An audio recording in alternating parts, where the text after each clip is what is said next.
진짜요, 아버님 하면서 허벅지를 툭 쳤더니 바로 몽둥이가 반응이 오는 거예요. 아, 이거 드디어 되는구나. 그날 밤 며느리 혼자 흥분돼서 많이 쌌습니다. 물론 아버님도 많이 싼 것 같았습니다. 그 다음날 빨래거리로 나온 팬티 냄새 맡아봤거든요. 이제 디데이만 잡으면 된다. 막 흐르는 제 털지갑에게 드디어 몽둥이를 만난다고 기뻐했습니다. 인간의 본능을 은밀히 터치하는 혼자 보는 소설. 불금 8시 지금 바로 시작합니다. 구독, 좋아요 꼭 좀 부탁드립니다. 나는 경기도 신도시에서 살고 있는 40살 아줌마입니다. 시댁에서 홀로 된 시아버지와 같이 살고 있습니다. 이제부터 슬프고 기가 막한 내 인생 이야기 해보려고 합니다. 60대 초반인 시아버지는 지방공사에서 퇴직해서 지금 연금생활자입니다. 30대 중반에 교통사고를 크게 당해서 오른쪽 다리를 약간 접니다. 40대 중반에는 시어머니가 자식과 남편을 버리고 집을 나갔습니다. 아들 둘 대학까지 공부시킨다고 시아버지 정말 힘들었습니다. 저는 직장에 다니다가 친구 소개로 남편을 만났습니다. 잘생긴 모습에 반해서 마음을 주었다가 사고를 쳤습니다. 덜컥 임신이 되었는데 도저히 양심상 애를 지우기가 싫었습니다. 남편하고 둘이서 시아버지 찾아가서 결혼하겠다고 했더니 허락하셨습니다. 전세자금 1억을 해주셔서 그 돈으로 아파트 방 2개짜리 전세 얻었습니다. 남편은 잘 다니던 직장을 다니다가 그만두고 농산물 장사를 시작했습니다. 저는 남편이 미덥지가 않아서 직장을 계속 다녔습니다. 남편은 장사한다고 한 달에 20일은 집을 비웠습니다. 애는 자꾸 커가고 남편은 저렇게 바깥으로 다니면서 집을 비우고 도저히 안 되겠다 싶어서 애가 4살 되던 해 시댁으로 들어갔습니다. 30년 전에 분양받은 40평대 아파트에 시아버지 혼자 살고 있었습니다. 시아버지는 흔쾌히 우리를 받아들였습니다. 그리고 내 예상대로 시아버지는 손자를 너무 잘 돌봐줬습니다. 우리 시아버지 보면 참 불쌍하고 안쓰러워요. 훤칠한 키에 잘생기고 몸도 좋고 성격도 좋아요. 교통사고 후유증으로 다리를 저는 게 참 안타까워요. 아마 그것 때문에 시어머니가 바람이 나서 떠난 것 같아요. 인생에 그렇게 큰 불행을 연속으로 2번을 당하고도 꿋꿋하게 살아가세요. 굳은 날 몸 불편해도 인상 한번 안 찡그리고 항상 자상하고 다정합니다. 가만 보면 하루에 몇 번씩 영상을 하면서 마음을 다스리는 게 보입니다. 내 인생이 망그러진 그 다음에 운명의 3.1절 연휴날입니다. 친정아버지 생일이 되어서 모처럼 대전 친정에 갔습니다. 남편은 바쁘다고 안 오고 저하고 아들하고 둘이서 갔습니다.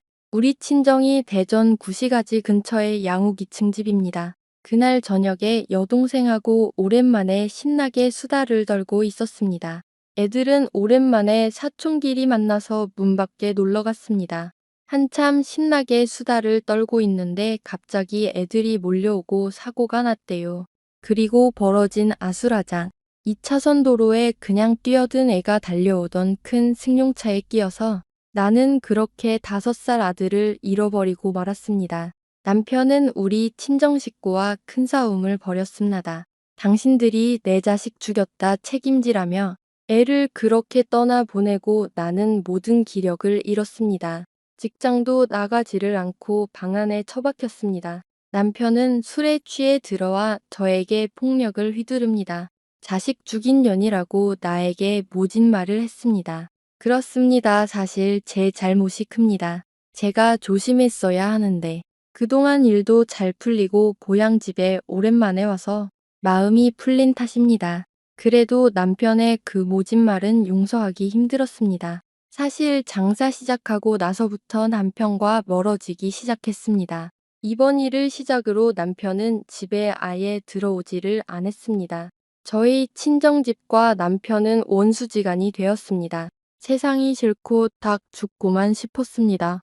그냥 혼자서 아들 방에 처박혀 살았습니다. 직장에서는 퇴직 처리 안 하고 무기한 휴가 주겠다고 연락 왔습니다. 작지만 알찬 변리사 사무실인데 제가 창업 공신이라 공헌도가 컸습니다.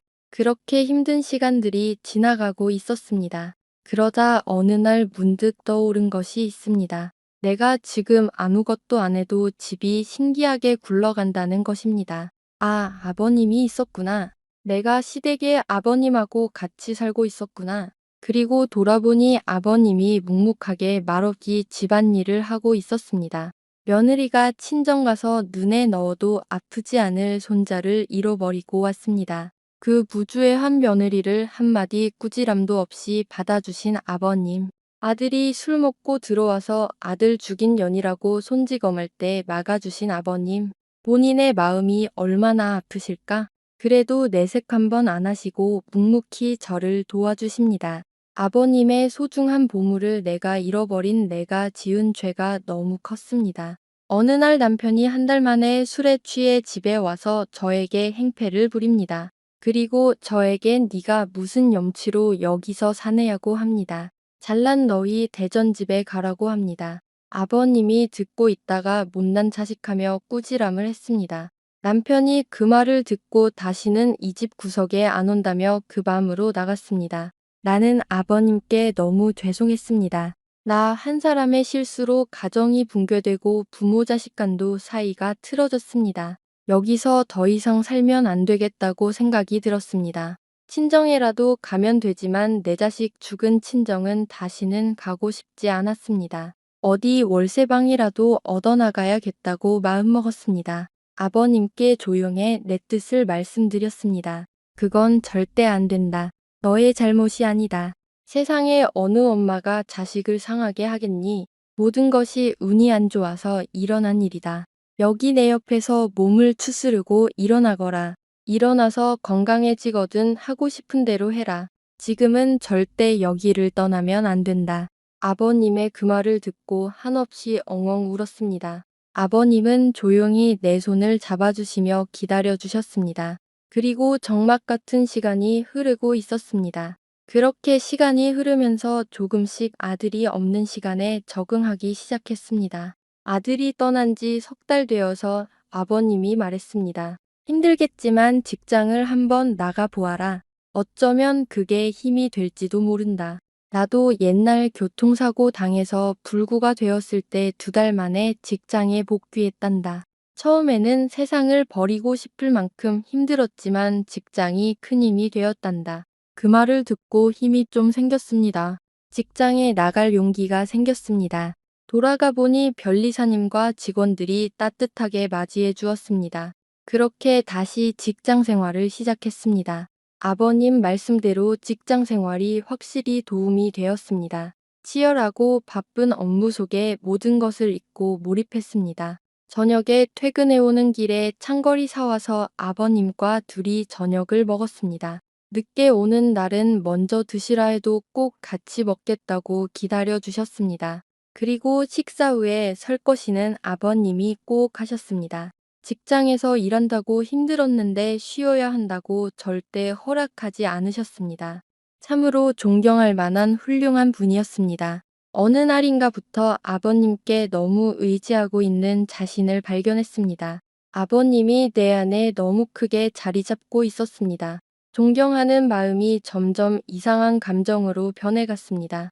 없으면 안 되는 사람으로 변해가고 있었습니다. 세상에서 가장 멋있는 남자라는 생각이 들기 시작했습니다. 그렇게 바쁜 직장 생활을 하며 아버님에게 기대면서 반년이 흘렀습니다. 어느 날 정신을 차려보니 내가 아버님과 너무 친해져 있었습니다. 그전에는 저녁 먹으면 바로 내 방에 들어갔습니다. 어느 날부터 아버님과 같이 TV를 보기 시작했습니다. 그전에는 가능하면 야근을 했는데 지금은 칼퇴근을 하고 있었습니다. 어느 날 오랜만에 도쿄에 사는 시동생이 귀국해서 왔습니다. 그리고 소식 끊고 사는 남편 소식을 전했습니다. 남편이 다른 여자하고 살고 있다고 합니다. 아버님은 못난 자식이라고 한마디 했습니다. 저는 남편에 대한 마음은 이미 떠난 지 오래됐습니다. 그래도 옛말에 여자 30은 늑대이고 여자 40은 호랑이라 합니다. 정신을 차리고 보니 제가 한참 왕성한 40이었습니다. 내 옆에 세상에서 제일 멋있는 남자가 있습니다. 제가 어찌 그 남자와 하고 싶지 않겠습니까? 생활이 편안해지고 모든 슬픔이 정리되고 나니 아무랑이가 되었습니다. 밤마다 아버님과 하고 싶어 미치는 줄 알았습니다. 그전에는 따로 하던 세탁을 내가 주장해서 같이 했습니다. 아버님 속옷과 내 속옷을 내가 같이 했습니다. 아버님은 절대 안 된다고 거절했습니다. 하지만 내가 내 마음대로 그냥 했습니다. 혼내세요, 혼날게요 하면서 막 나갔습니다. 불편한 한쪽다리로 평생을 속옷 빨래 했습니다. 이제 여자가 해주니까 속으로 감격하셨겠지요. 아버님 팬티를 빨면서 그 몽둥이 생각하며 혼잣밤에 부비고 했습니다. 그렇게 아버님과 하고 싶어서 바람난 암고양이가 되었습니다. 그런데 도대체 저 부처님 가운데 토막 같은 아버님 마음을 모르겠습니다. 내 마음 반이라도 되었으면 과학 한번 유혹해 볼 것인데 도대체 정말 부처님 같았습니다. 팬티 나올 때 보면 뭔가 흔적이 있는데 행동으로는 전혀 보이지를 않았습니다. 어느 날 같이 소파에 앉아서 드라마 보는데 약간 막장이었습니다. 내가 약간 흥분한 투로 저것들 완전 짐승이네 하고 약간 터보았습니다. 그런데 아버님 하시는 말씀이 이래요. 뭐 어때 두 사람 마음만 맞으면 되지. 아 이거 멋진 말이다 생각이 들어서 진짜요 아버님 하면서 허벅지를 툭 쳤더니 바로 몽둥이가 반응이 오는 거예요. 아, 이거 드디어 되는구나. 그날 밤 혼자 흥분돼서 많이 쌌습니다. 물론 아버님도 많이 싼 것 같았습니다. 그 다음날 빨래거리로 나온 팬티 냄새 맡아봤거든요. 이제 디데이만 잡으면 된다. 막 흐르는 제 털지갑에게 드디어 몽둥이를 만난다고 기뻐했습니다. 그리고 며칠 뒤 저녁을 먹고 있는데 남편이 왔습니다. 아직도 이 집에 있느냐고 하면서 이혼 서류 가져왔다고 도장 찍으래요. 저도 분김에 알았다고 도장 찍어 주었습니다. 며칠 내로 나갈 테니 걱정 말라고 했습니다. 아버님도 화가 나서 아들 보고 이 집에서 썩 나가라고 호통을 쳤습니다. 그렇게 순식간에 이혼이 되고 저는 혼자 방 안에서 울었습니다. 한참을 그러고 있는데 방문을 열면서 아버님이 들어왔습니다. 아버님 저 이 밤에는 못 나가요. 내일 나갈게요. 아버님이 저를 화학 껴안으면 말했습니다. 절대 안 된다. 여기간 이 집이다. 나 너 없으면 못 산다. 네가 나에게 얼마나 소중한 존재인데 그럼 왜 지금까지 가만히 있었나요? 제가 얼마나 하고 싶어 하는 줄 봤잖아요. 밤마다 아버님하고 하고 싶어서 얼마나 울었는데요. 그래 안단 아도 수없이 봤단 이 팬티. 하지만 나는 늙었고 저른발이야. 그런 내가 곱디고 온 이 예쁜 너를 망쳐서는 안 되지. 뭐가 안 된 아는 당신밖에 없어 이 영감탱이야. 어서 꺼내놔 내 몽둥이 보고 싶어. 그리고 나는 다짜고짜 뜨겁게 입맞춤을 했습니다. 입맞춤을 하는 동안 부지런히 손을 놀려 서로를 완전 무장해제했습니다. 아, 정말 그 몽둥이 우람하고 컸습니다. 속으로 오늘 내 털지갑 저거 받아들이려면 무지하게 아프겠다 했습니다. 그리고 우람하고 거무튀튀한 몽둥이를 손에 쥐었습니다. 내가 위에서 지체 없이 말하는 꽃잎으로 달래주기 시작했습니다. 그리고 부드럽게 허리를 돌려내 털지갑을 대어 주었습니다. 목이 말랐던 아버님은 꽃잎 속에 물을 한없이 마시기 시작했습니다. 이윽고 아버님의 몽둥이를 내가 스스로 내 털지갑 속에 넣기 시작했습니다. 빡빡한 고통이 지나가고 우리는 동시에 해븐에 올랐습니다. 세상에 태어나서 그처럼 짜릿하고 상쾌한 일은 처음이었습니다. 이 맛을 못 보고 죽었더라면 원통에서 눈을 못 감을 뻔했습니다. 그 큰 몽둥이는 격렬한 전투 끝에 엄청난 용암을 내 꽃잎에 분출했습니다. 그날 밤 내 마음이 거칠 것이 없이 당당하고 적극적이었습니다. 마침 정식으로 이혼을 했으니 아버님은 이제 남남이 되었습니다. 아니 남남이 아니라 정식으로 내 남자친구가 되었습니다.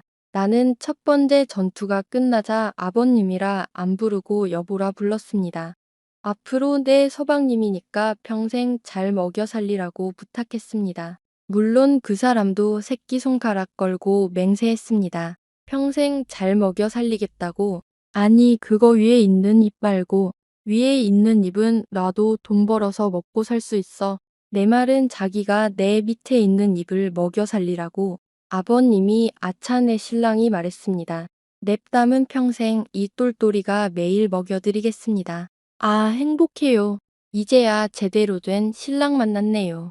어디서 이런 병강쇠가 왔을까? 오늘 이야기는 여기까지입니다.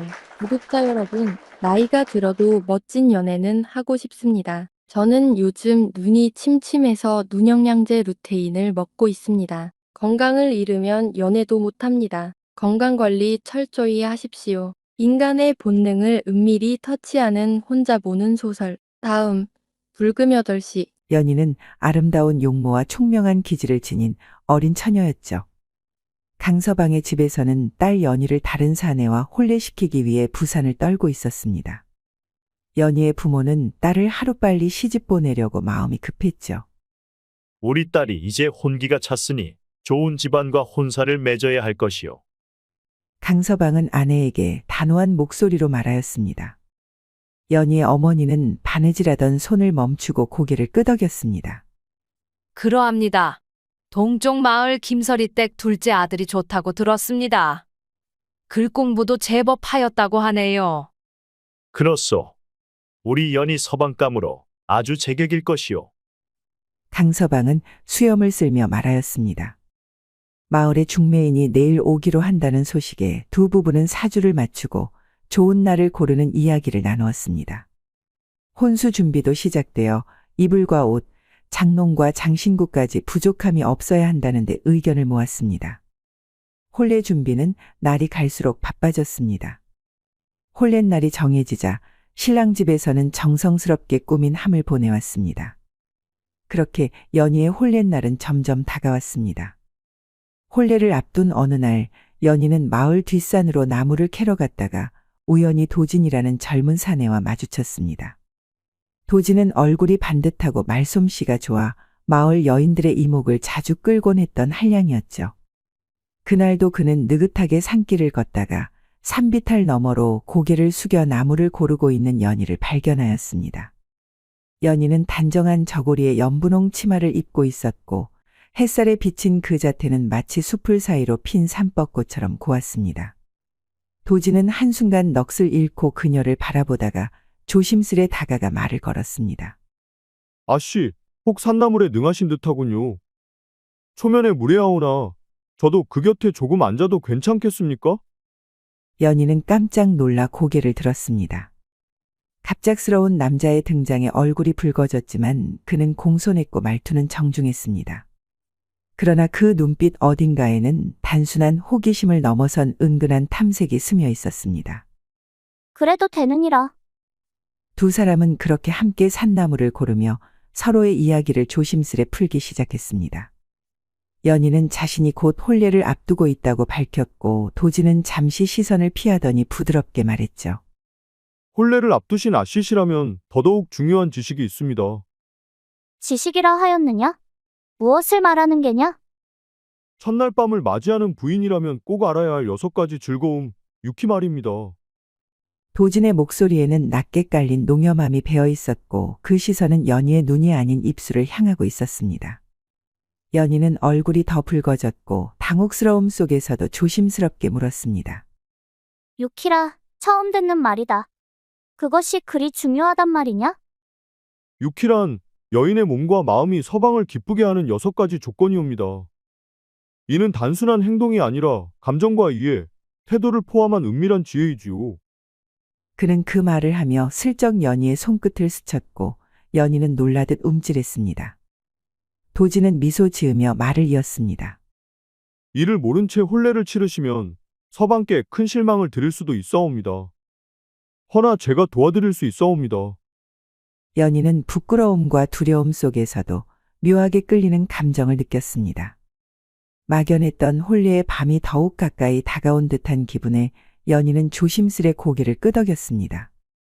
둘은 산길 안쪽 조용한 평지로 옮겨갔습니다. 도진은 그곳에 앉아 정중한 듯하지만 어딘가 은밀한 눈빛으로 연희를 바라보며 유키의 첫 번째를 이야기하기 시작했습니다. 첫째, 취. 이는 입으로 무는 행위나 구강 접촉을 뜻하며 사랑의 시작이라 할 수 있지요.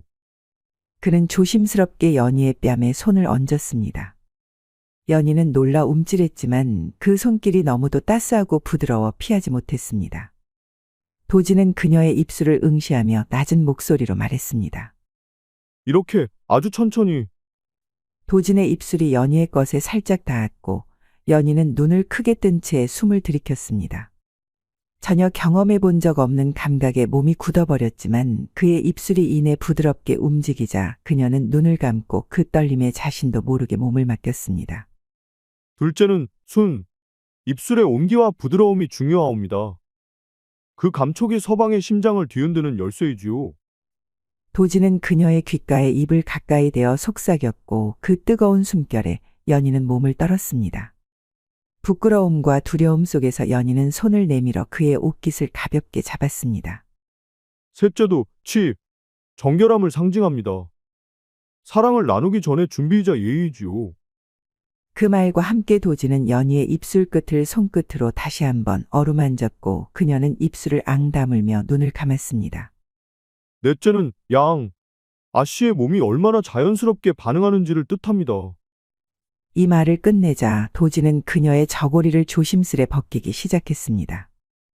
연희는 숨을 멈춘 채 그의 손길을 느꼈고 도진의 손이 그녀의 어깨를 타고 아래로 내려가자 몸이 자연스레 떨렸습니다.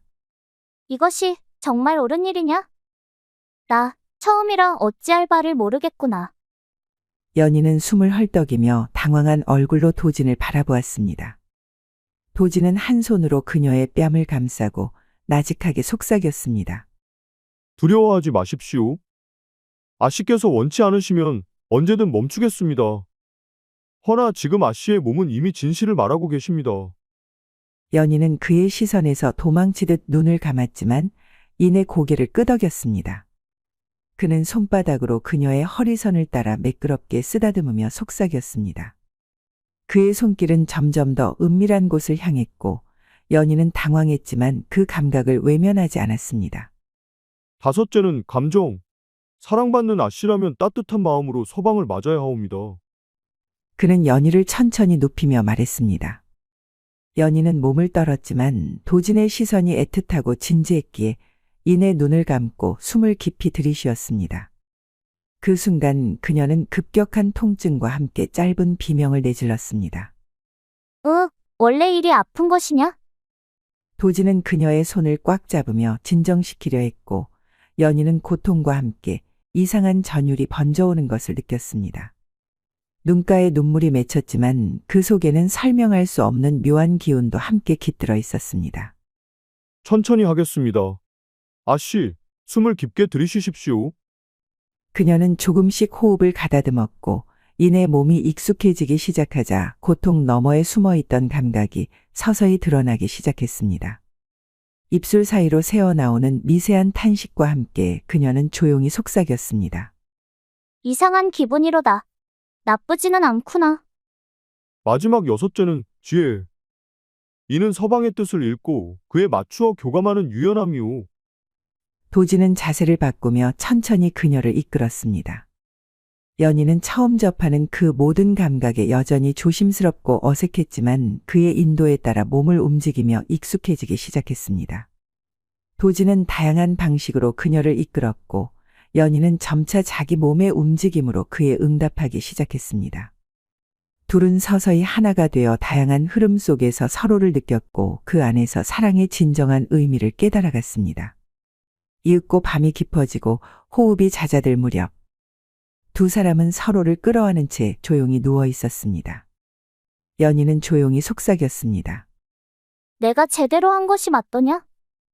연희가 떨리는 목소리로 물었습니다. 그렇습니다. 아씨께서는 이미 유키의 진술을 깨달으셨습니다. 홀렛날 밤, 서방께서는 자신이 복받은 사내임을 깨닫게 될 것입니다요. 그날 밤 이후 연희의 마음속에는 더 이상 홀렛날에 대한 두려움이 없었습니다. 오직 새로운 시작에 대한 기대만이 가득했죠. 홀렛날 밤, 연희는 화려한 혼례를 마치고 신방에서 초조하게 기다리고 있었습니다. 도진에게 배운 유키의 모든 것을 오늘 밤 실천할 생각에 그녀의 가슴은 설레었죠. 마침내 신랑이 들어오자 연희는 반갑게 맞이하였습니다. 오래 기다리셨습니다, 서방님. 신랑이 수줍게 미소 지으며 다가오자 연희는 도진에게 배운 대로 먼저 적극적으로 나섰습니다. 낯선 사내를 대하는 부끄러움 없이 연희는 신랑의 손을 잡고 자신의 볼에 가져다 대었죠.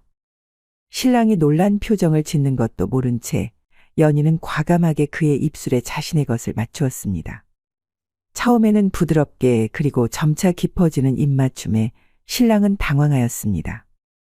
연희는 아랑곳하지 않고 도진에게 배운 대로 저고리 끈을 스스로 풀기 시작하였죠.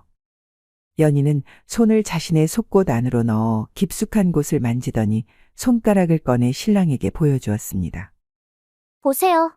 이미 제 몸이 서방님을 위하여 준비되었습니다. 신랑은 점점 말을 잇지 못하였습니다. 연희는 신랑의 반응에 아랑곳하지 않고 그에게 다가가 몸을 맡겼습니다.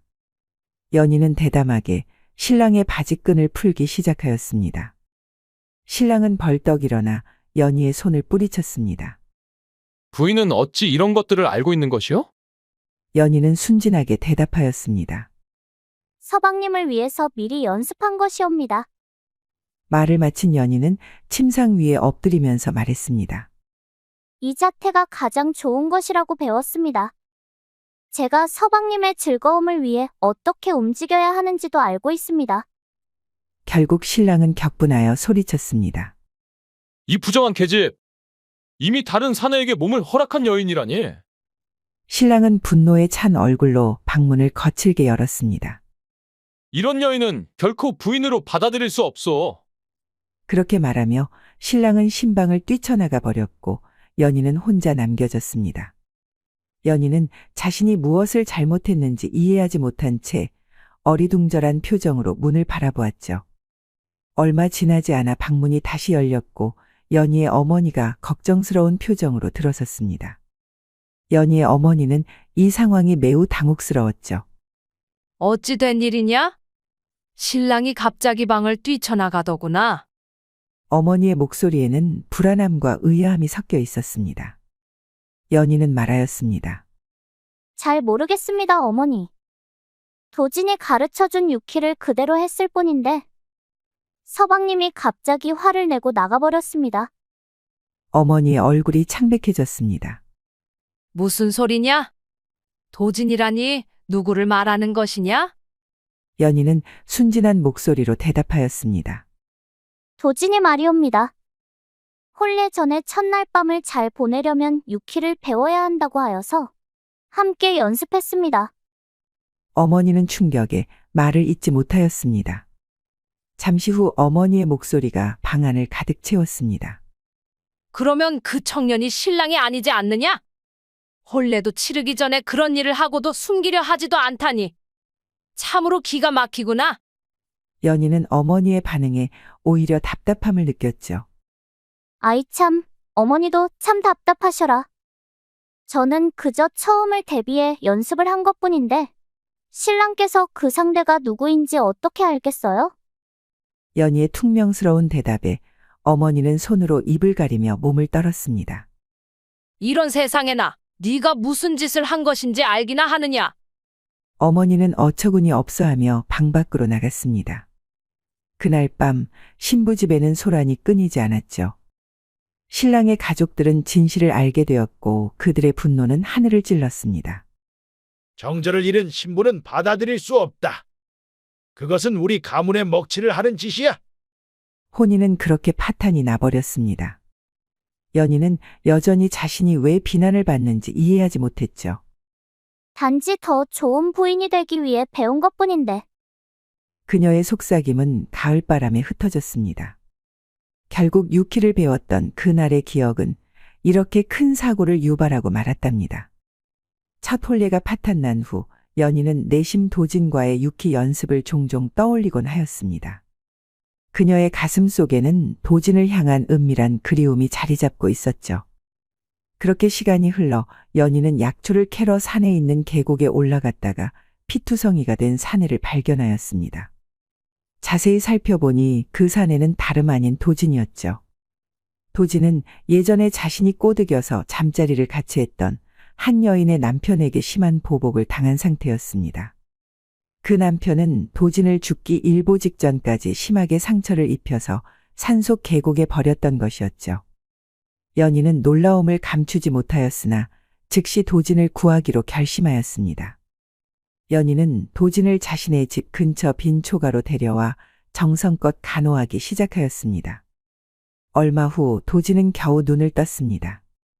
연희 덕분에 자신의 상태가 조금 호전되자 그는 약초를 갈아주는 손길을 바라보며 물었습니다. 아씨, 정말 고맙사옵니다. 그동안 어찌 지내셨습니까? 혼례는 잘 치르셨는지요? 연희는 가벼운 어조로 대답하였습니다. 혼례 말이냐?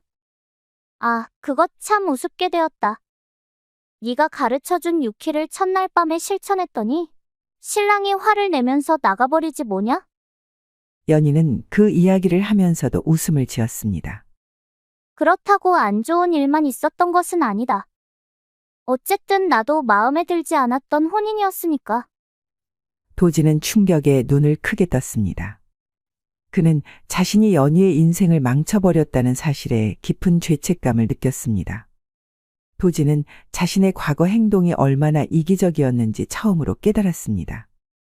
아씨, 그런데도 저를 구해주셨습니까?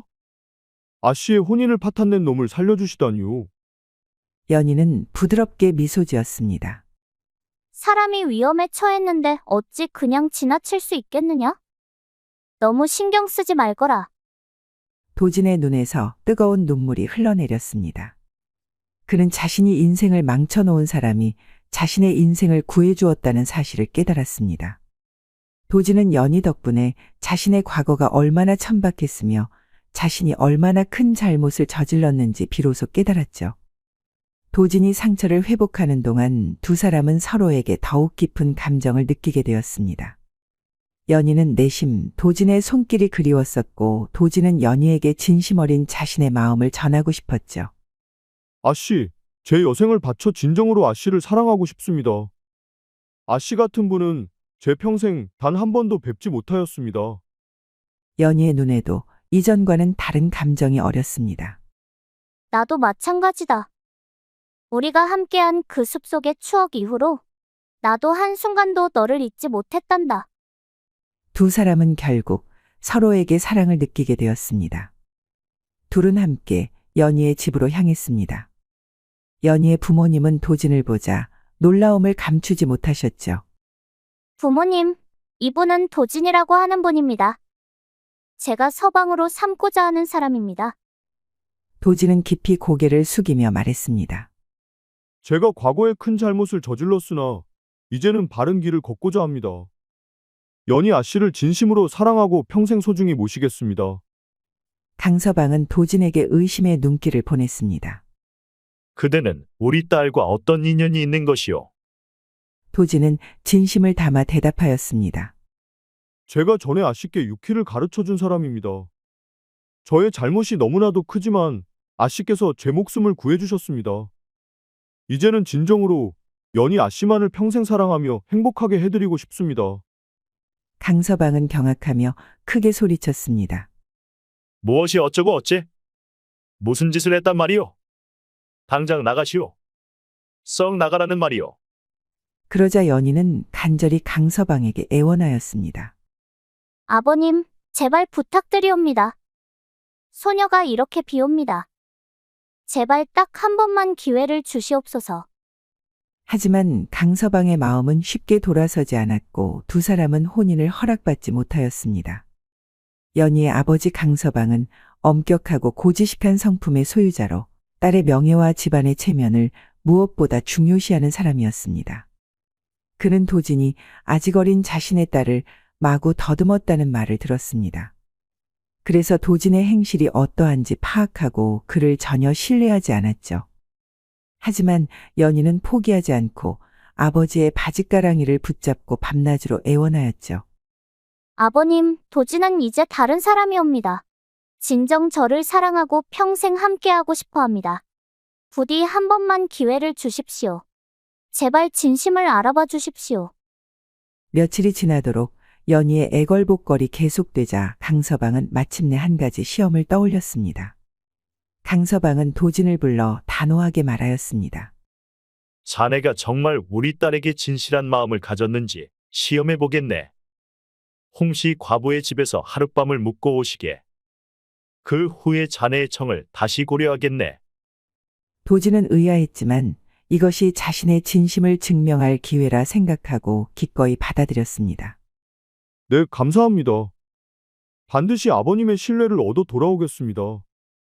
사실 홍씨 과부는 마을에서 그 미모와 매혹적인 자태로 유명한 여인이었습니다. 강서방은 이미 진작에 홍씨 과부에게 도진을 유혹해 달라는 부탁을 해놓은 상태였죠. 도진은 홍씨의 집을 찾아갔습니다. 어서 오십시오. 강서방께서 미리 말씀을 주셨습니다. 홍씨는 도진을 반갑게 맞이하며 안으로 안내하였습니다. 저녁 식사를 마친 후 홍씨는 도진에게 술을 따라주기 시작하였습니다. 밤은 깊어가고 술은 차가워지니 어서 드십시오. 그녀의 목소리에는 꿀이 흐르는 듯한 달콤함이 묻어 있었죠. 홍씨는 천천히 저고리 끈을 풀어 어깨를 살짝 드러냈습니다. 과부의 외로운 밤을 그대가 위로해 주시면 어떨까 하옵니다. 도진의 마음속에서는 묘한 감정이 일렁이기 시작했죠. 홍씨의 달콤한 목소리와 은은한 채취가 그의 오감을 자극하였습니다. 술이 들어가니 몸이 뜨거워지는군요. 도진이 말하자 홍씨는 더욱 가까이 다가왔습니다. 덥지는 않으신가요? 제가 옷을 벗겨드리겠습니다. 그녀의 손길이 도진의 옷자락을 스치자 그의 몸에 전율이 일었습니다. 그녀는 천천히 다가와 자신의 봉긋한 부분을 도진의 팔에 딱 밀착시켰습니다. 그대와 제가 이 밤을 함께한다 해도 아무도 모를 것입니다. 그녀의 손이 도진의 가슴을 천천히 더듬었습니다. 이리 오시지요. 제 방에서 더 편안히 쉬시게 해드리겠습니다. 홍씨는 도진의 손을 잡고 안방으로 이끌었습니다. 방 안에는 깨끗한 이부자리가 펼쳐져 있었고 은은한 향이 풍겼죠. 홍씨는 도진을 이부자리로 이끌며 자신의 저고리를 완전히 벗어던졌습니다. 달빛에 비친 그녀의 맨살은 마치 옥구슬 같았죠. 이리 오셔서 저를 안아주시지 않겠습니까? 도진의 몸은 욕망으로 달아올랐습니다. 그러나 그의 마음속에는 연희와의 진실한 사랑이 더 크게 자리 잡고 있었죠. 홍씨 마님, 이러시면 안 됩니다. 도진은 고개를 돌리며 단호히 말했습니다. 제 마음은 오직 연희 아씨 한 분뿐입니다. 아무리 아름다운 유혹이라도 제 마음을 흔들 수 없습니다. 홍씨는 도진의 거절에도 포기하지 않았습니다. 이 순간만큼은 마음을 비우고 저와 함께 하시지요. 그녀는 도진의 앞에 무릎을 꿇고 그의 손을 자신의 부드럽고 따뜻한 봉우리 안에 가져다 대었습니다. 느껴보십시오. 제 심장이 얼마나 뛰고 있는지. 도진은 손을 황급히 빼내며 일어섰습니다. 홍씨 마님, 저는 연희 아씨와의 혼인을 간절히 원합니다. 그 마음은 결코 변할 리 없으니 부디 더 이상 저를 시험하지 마십시오. 도진은 정중하게 거절하며 방 밖으로 나와 마당에서 밤을 새웠습니다. 그의 마음속에는 연희에 대한 사랑만이 가득했죠. 다음 날 아침 홍씨는 강서방을 찾아가 도진의 행동을 전했습니다. 그 젊은이는 제 어떤 유혹에도 넘어가지 않았습니다. 밤새 마당에서 연희아 씨의 이름을 부르며 밤을 새웠습니다. 강서방은 놀라움을 감추지 못했습니다. 도진이 돌아오자 강서방은 그를 유심히 바라보았습니다. 자네는 정말 변한 것 같구려. 우리 딸을 진심으로 사랑하는 게 분명하오. 연희의 어머니도 처음에는 망설였지만 서방과 함께 도진의 변화를 인정하게 되었죠. 도진이 홍씨의 유혹도 이겨냈다는 사실은 그가 진정으로 변했음을 증명하였습니다. 강서방은 도진과의 마지막 대화 후 딸의 혼인을 허락하기로 결심하였죠. 그렇게 연희의 부모님은 마침내 두 사람의 혼인을 승낙하였습니다. 혼례식 날 마을 사람들은 모두 모여 두 사람의 새 출발을 축하해 주었죠. 연희는 빨간 혼례복을 입고 신부의 머리 장식을 쓴 아름다운 모습이었습니다. 도진은 격식 있는 신랑의 예복을 갖추고 의젓한 모습으로 연희를 맞이하였죠. 혼례를 주관하는 어른의 축복 속에 연희와 도진은 서로를 바라보며 미소 지었습니다. 첫날 밤 두 사람은 진정한 사랑으로 하나가 되었습니다. 두 사람의 사랑은 단순한 욕망을 넘어 서로에 대한 깊은 이해와 존중으로 완성되었죠. 연희와 도진은 혼인 후 평온한 나날을 보내고 있었습니다. 두 사람의 집에는 매일 웃음이 가득했고 모두가 부러워하는 금슬 좋은 부부가 되었죠. 도진은 더 이상 과거의 방탕한 모습이 아닌 성실한 남편으로 변모하였습니다. 연희 역시 부인으로서 집안을 잘 다스려 시댁에서도 칭찬이 자자하였죠. 하지만 그들의 행복은 오래가지 못하였습니다. 혼인한 지 100일이 지난 어느 봄날 낯선 여인이 그들의 집을 찾아왔죠. 그녀는 선유라는 여인으로 가녀린 몸매와 고운 외모를 가졌으나 다소 창백한 안색이었습니다. 선유가 대문을 열고 들어섰습니다. 도진은 선유를 보자마자 얼굴이 창백해졌죠. 선유야, 네가 어찌 여기에? 도진의 당혹감이 역력한 목소리에 연희는 의아한 표정을 지었습니다. 선유는 도진을 보자 눈물을 글썽였습니다. 서방님, 저를 그리 쉽게 잊으셨습니까? 연희는 혼란스러운 표정으로 두 사람을 번갈아 바라보았습니다. 이 여인은 누구입니까, 서방님? 도진이 대답하기 전에 선유가 한 발 앞으로 나섰습니다. 저는 도진 서방님의 옛 연인입니다. 선유는 자신의 배를 어루만지며 말을 이었죠. 이곳에 서방님의 아이가 자라고 있습니다. 연희의 얼굴에서 핏기가 가셨습니다. 도진은 당황하여 말을 더듬었죠. 선유야, 그것이 어찌 내 아이라고 단정할 수 있느냐? 선유의 눈에서 눈물이 흘러내렸습니다. 5달 전 서방님께서 우리 주막에 오셨을 때의 일을 잊으셨습니까? 그때 서방님은 저에게 진심을 다하겠다 맹세하셨지요. 도진의 얼굴이 창백해졌습니다. 그것은 도진이 연희와 인연을 맺기 전 아직 방탕했던 시절의 일이었죠. 나는 이제 달라졌다, 선유야. 지금의 나는 연희와 혼인한 사람이다. 선유는 고개를 저으며 단호하게 말했습니다. 서방님의 진정한 사랑은 저입니다. 이 아이가 그 증거지요. 연희는 더는 듣고 있을 수가 없어서 방으로 들어가 버렸습니다. 그녀의 눈에서 눈물이 흘러내렸죠. 도진은 선유를 붙잡고 마당 한쪽으로 데려갔습니다. 내가 한 일은 사실이나 그것은 과거의 일이다. 지금의 나는 연희의 남편이다. 선유는 슬픈 눈으로 도를 바라보았습니다. 그럼 이 아이는 어찌하면 좋습니까? 서방님의 피가 흐르는 이 아이를. 도진은 깊은 한숨을 내쉬었습니다. 한편 방 안에서 연희는 자신의 혼인이 이 정도까지 위태롭게 될 줄은 꿈에도 생각하지 못했습니다. 그는 변하지 않았던 것인가? 연희의 마음속에는 배신감과 지금까지 쌓아온 사랑에 대한 의심이 교차하였습니다. 도진은 선유 앞에 서서 단호한 표정으로 말하였습니다. 선유야, 내 말을 잘 들어보아라. 아이에 대한 아버지로서의 책무는 다할 것이다. 하지만 이제 나는 오로지 연희만을 진정으로 사랑하니 지난날의 인연인 너와는 더는 함께할 수 없다. 선유의 얼굴에 실망감이 드러났습니다. 그럼 저와 아이는 어찌하면 좋단 말입니까? 도진은 이미 깊은 생각 끝에 내린 결정을 말하였습니다. 매달 양식과 필요한 돈을 정기적으로 보내주마. 또한 아이가 태어나면 최대한 아버지로서의 소임을 다하겠다.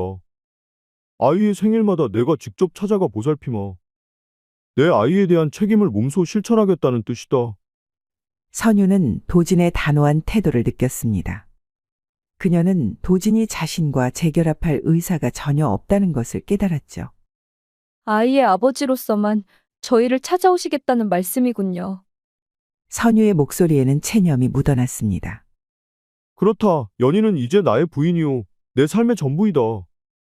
하지만 아이에 대한 책임만큼은 절대 외면하지 않겠다. 선유는 마지막 희망을 걸고 도진의 눈을 바라보았습니다. 서방님, 저에 대한 사랑이 진실이라고 말씀하지 않으셨습니까? 그때 주막에서 나눈 사랑의 맹세를 잊으셨나요? 도진은 흔들림 없는 눈빛으로 선유를 바라보았습니다. 그것은 다 지난 일일 뿐이다. 이제 나는 연희만을 바라보는 사람이 되었다. 그날 밤의 일은 내 방탕한 시절에 저질렀던 실수였다. 선유는 도진의 단호한 눈빛과 말에 더 이상 희망이 없음을 깨달았습니다. 한순간 그녀의 눈에 슬픔이 깃들었지만 이내 현실을 받아들이는 표정으로 바뀌었죠. 알겠습니다. 서방님의 뜻대로 하지요. 다만 약속하신 책임만은 꼭 지켜주십시오. 도진은 고개를 끄덕이며 일어섰습니다. 반드시 그리하마. 이제 나는 돌아가서 연희에게 모든 것을 말해야겠다. 선유는 미련을 서서히 거두면서 말하였습니다. 부디 아이에게만은 좋은 아버지가 되어주십시오. 이렇게 선유는 도진의 집에서 그리고 그의 삶에서 스스로 물러나기로 하였습니다. 도진은 선유와의 대화를 마치고 무거운 발걸음으로 방 안으로 향했습니다. 연희의 눈가에는 눈물의 흔적이 고스란히 남아 있었죠. 부인, 모든 일을 솔직히 말하고 싶소. 도진은 연희 앞에 무릎을 꿇고 앉았습니다. 방금 선유와 대화하면서 모든 것을 정리하였소. 이제 오로지 당신만을 바라보기 위해 그녀를 떠나보냈소. 연희의 눈빛이 흔들렸지만 그녀는 묵묵히 도진의 말을 들었습니다. 하지만 선유의 뱃속에 있는 아이에 대해서만큼은 끝까지 책임을 지기로 하였소. 도진의 말에 연희의 얼굴이 창백해졌습니다. 매달 양식과 필요한 돈을 보내고 아이가 태어나면 교육과 양육에 힘쓰기로 하였소. 아이의 생일에는 찾아가 보살피며 아버지로서의 도리를 다하기로 하였소. 연희는 도진이 다른 여인과 아이까지 있었다는 사실에 쓰러질 듯한 충격을 받았습니다. 그녀의 가슴 속에는 배신감과 분노가 가득 찼죠. 어찌 이런 일이 있을 수가 있습니까? 서방님의 자식이라니요. 연희의 목소리는 떨리고 있었습니다. 비록 그때는 잘못된 길을 걸었지만 이제 달라졌소. 당신만을 진심으로 사랑하오. 아이에 대한 책임을 지는 것은 내가 마땅히 해야 할 일이오. 도진의 진솔한 고백을 들으며 연희는 생각에 잠겼습니다. 그녀는 도진이 자식에 대한 책임을 지려는 모습을 보고 그가 저지른 일에 대해서 끝까지 책임을 지려는 사내라는 것은 확실히 알았죠. 시간이 필요합니다. 혼자 생각할 시간을 주십시오. 연희의 말에 도진은 고개를 끄덕이며 방을 나갔습니다. 며칠 동안 연희는 깊은 고민에 빠졌습니다. 도진을 용서해야 할지 아니면 모든 것을 끝내야 할지 그녀의 마음은 이리저리 흔들렸죠. 한편으로는 도진의 배신에 대한 상처가 아물지 않았지만 다른 한편으로는 자신만을 바라보겠다는 그의 약속이 가슴에 남아 있었습니다. 서방님은 이제 변하였다. 자신의 잘못을 인정하고 자신의 아이를 끝까지 책임지려고 하는구나. 연희는 마당의 달빛 아래서 깊은 생각에 잠겼습니다. 그녀는 도진이 자신의 아이에게 끝까지 책임을 다하려는 모습이 오히려 그가 진실된 사내임을 보여준다고 생각하였죠. 심사숙고 끝에 연희는 결심을 내렸습니다. 많은 생각을 하였습니다. 서방님께서 지난날의 일을 뉘우치고 스스로 책임지려는 모습을 보니 진정 전하고는 달라지셨다는 것을 알겠습니다. 도진의 눈에 희망의 빛이 어렸습니다. 상처는 받았지만 서방님을 버리지 않겠습니다. 우리 함께 이 어려움을 이겨냅시다. 도진은 감격에 찬 눈물을 흘리며 연희의 손을 잡았습니다. 평생 당신만을 위해 살겠소. 결코 실망시키지 않겠소. 이렇게 연희와 도진은 큰 위기를 극복하였습니다. 이 시련을 통해 두 사람의 사랑은 더욱 깊고 단단해졌죠. 도진은 진심으로 자신의 과거를 뉘우치며 매일 연희에게 더욱 헌신하였습니다. 그는 직접 장에 나가 가장 싱싱한 나물과 생선을 골라오며 연희가 좋아하는 음식을 정성껏 마련하였습니다. 집안일도 예전과 달리 적극적으로 도왔습니다. 빨래와 청소를 돕는 것은 물론 마당에 텃밭을 가꾸고 담장을 보수하는 일까지 솔선수범하였죠. 병이 들었을 때는 밤새 연희의 곁을 지키며 약을 다리고 간호하였습니다. 그는 약속대로 아이의 생일에 찾아가 아버지로서의 책임을 다했지만 언제나 연희가 자신의 첫 번째 우선순위임을 행동으로 보여주었죠. 시간이 흐르며 도진과 연희가 나눈 깊은 정에 대한 이야기가 마을에 점차 퍼졌고 도진은 유키의 달인으로 소문이 나기 시작했습니다. 이런 소문은 부부 사이가 소원해진 많은 이들의 관심을 끌었습니다. 창호와 순의 부부는 그 중에서도 가장 절실히 도움이 필요했죠. 창호는 성실한 농부였으나 순애와의 잠자리에서는 어찌할 바를 모르는 수줍음 많은 청년이었습니다. 순애는 아름다운 외모에 다소곳한 성품을 지녔으나 남편과의 관계에서 깊은 갈증을 느끼고 있었죠. 창호는 마침내 용기를 내어 도진을 찾아가 도움을 청했습니다. 도진과 연희는 두 부부를 자신들의 사랑채로 초대하였습니다.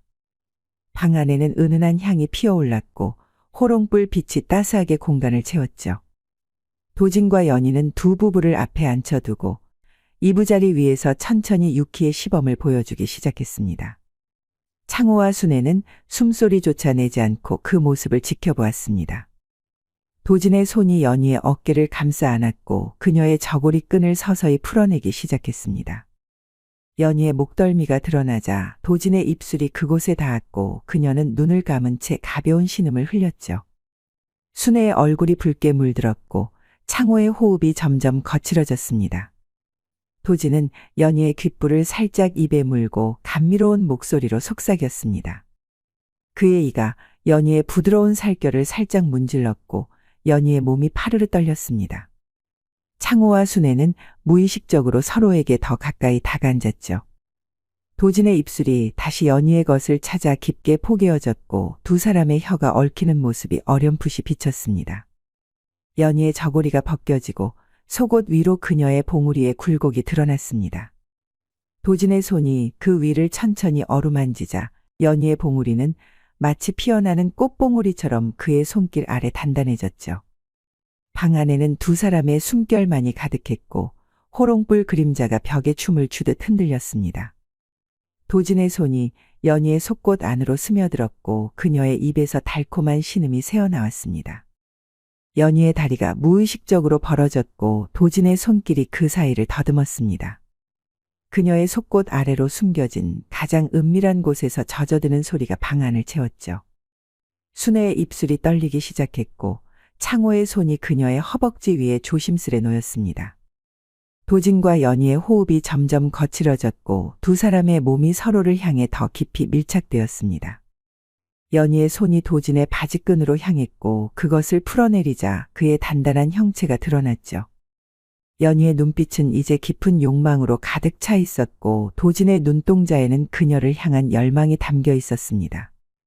두 사람의 몸이 서서히 하나가 되는 순간 창호와 순애는 서로를 바라보았고 그들의 눈빛 속에서도 비슷한 열망이 피어올랐죠. 도진과 연희의 몸이 율동감 있게 움직이기 시작했고 마치 물결치는 강물처럼 두 사람은 서로의 움직임에 화답했습니다. 두 사람의 몸이 더욱 빠르게 하나가 되어 움직였고 호흡은 점점 가빠졌습니다. 마침내 절정의 순간이 다가왔습니다. 정상에 오른 두 사람은 한참 동안 숨을 헐떡이더니 이내 조용히 옷을 추스렀습니다. 그리고 아무 일 없었다는 듯 창호 순의 부부에게 공간을 내주고 방을 나가버렸죠. 방에 남겨진 창호와 순애는 당혹스러움과 흥분이 뒤섞인 눈으로 서로를 바라보았습니다. 밤이 깊어갈수록 사랑채에서는 달콤한 속삭임과 가쁜 숨소리가 새어나왔습니다. 다음 날 아침 창호와 순애의 얼굴에는 말로 표현할 수 없는 만족감이 가득했습니다. 이 소문은 곧 마을 전체에 퍼졌고 많은 부부들이 도진과 연희를 찾아왔습니다. 그들은 유키의 진정한 의미를 깨닫고 부부 관계가 개선되어 행복을 되찾았죠. 도진과 연희는 마을의 현자로 존경받게 되었고 그들의 가르침은 대대로 전해졌습니다. 한때 방탕했던 도진과 순진했던 연희는 이제 진정한 사랑의 의미를 전하는 지혜로운 어른이 되었죠. 그렇게 두 사람은 서로에 대한 깊은 사랑을 나누며 오래오래 행복하게 살았답니다. 야다마 씨의 다음 이야기를 빠르게 시청하시려면 동그라미를 클릭하여 구독을 눌러주세요. 감사합니다.